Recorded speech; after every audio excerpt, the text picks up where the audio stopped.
salam wa minka salam fahayna bisalam ya dzal jalali wal ikram.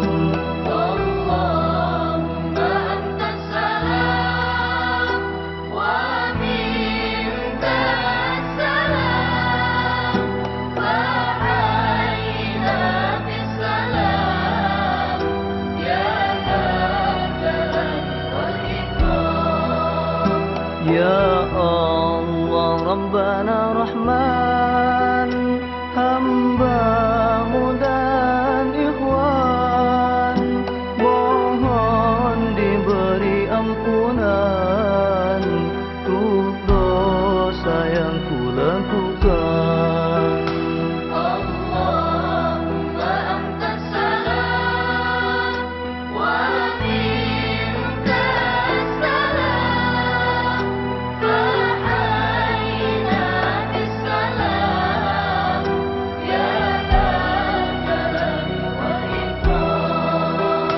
Karena dosaku ya Allah lebih banyak dari busa, hamba-Mu terima salah bukannya kepalang basah.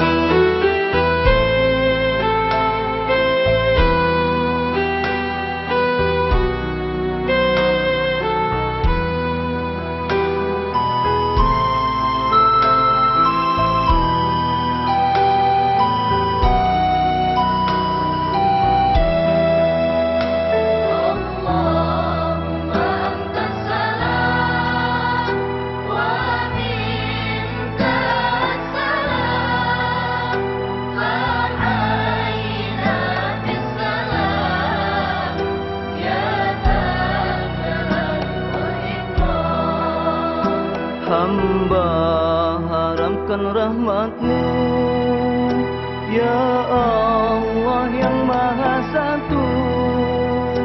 Kasih sayang ya Tuhanku membuat hati merindu.